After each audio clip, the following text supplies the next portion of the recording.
Bom dia, nono ano.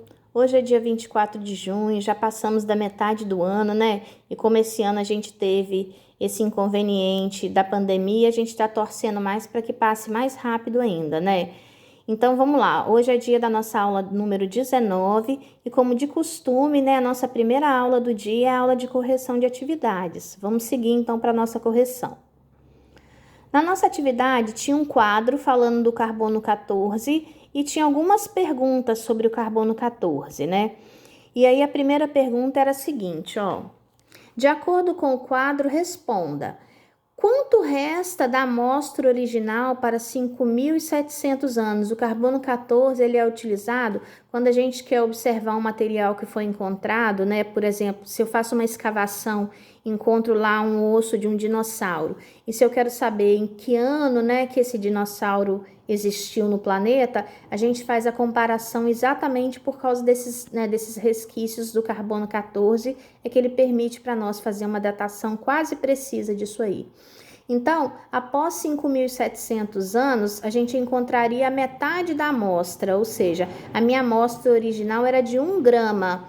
Então, se a metade desse tempo, então eu teria meio grama, né? 0,5 grama. A outra pergunta era: quantos anos se passaram até que a amostra se reduza a 1/8 dessa amostra original, né?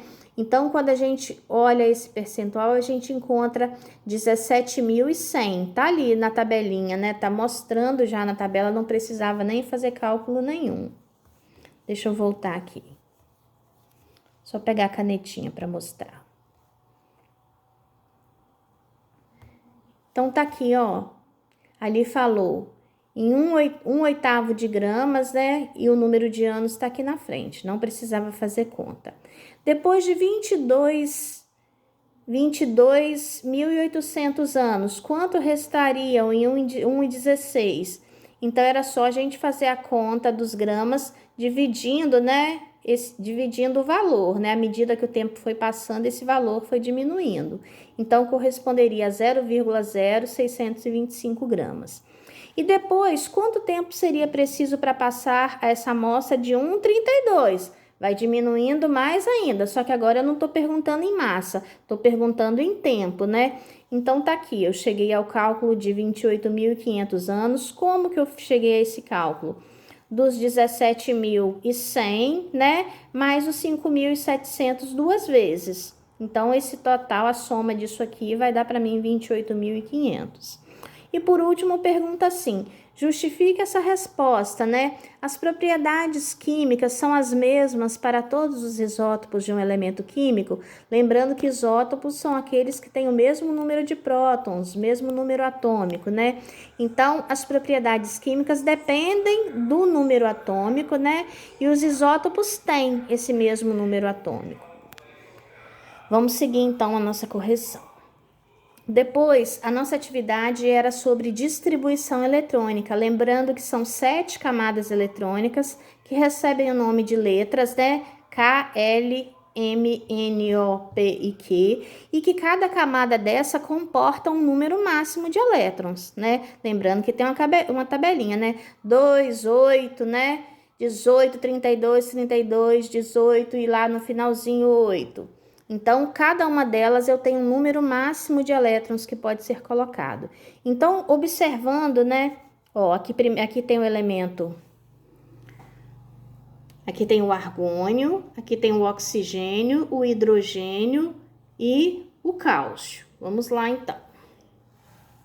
A primeira pergunta era o seguinte: quantas camadas são ocupadas pelos elétrons do átomo de argônio, né? O argônio, então, tem que olhar o número atômico dele e a partir daí então fazer essa distribuição. Tinha que consultar a tabela periódica.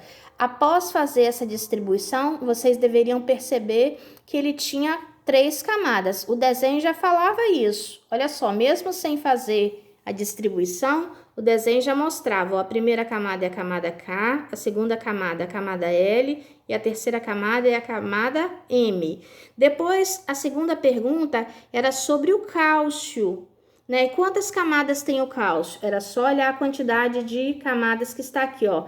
camada K, L, M e N. Então, são 4 camadas. Depois perguntava qual é o número máximo de elétrons. Se você quisesse olhar direto na tabela periódica, era só olhar o número atômico, ou então era só contar. Ó, na primeira K tem 2. Depois contava com os elétrons da camada seguinte. Era só contar um por um ou olhar o número atômico na tabela periódica. Depois perguntava qual átomo possui maior número de elétrons na última camada, né? E se vocês observarem aqui, esse elemento era o argônio, né? O argônio é um gás nobre e nós temos na tabela periódica elementos químicos que têm a estabilidade por causa da presença desses 8 elétrons na última camada. Nós chamamos de regra do octeto. Depois eu pergunto o seguinte, qual átomo que possui apenas uma camada ocupada por elétrons? E vocês olharem, tá ali o átomo de hidrogênio, que só tem um elétron, né? E, portanto, só tem uma camada. Depois a pergunta era a seguinte: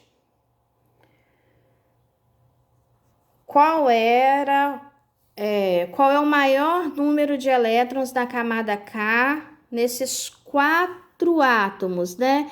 Então, se vocês olharem, o hidrogênio tinha um elétron só e todos os outros elementos químicos tinham 2 elétrons na primeira camada, que é a camada K, ó. Aqui, ó, 1, aqui, 1, 2. Aqui no oxigênio, camada K, 1, 2. Aqui no hidrogênio, 1 elétron. E aqui no cálcio, 1, aqui, 2 do lado de cá. Então, o maior número de elétrons presente na camada K era 2. Depois eu pedi para vocês fazerem a distribuição eletrônica dos elétrons do ferro, né? O ferro tem número atômico 26. E aí, vocês deveriam distribuir. Na camada K, o número máximo de elétrons seria 2.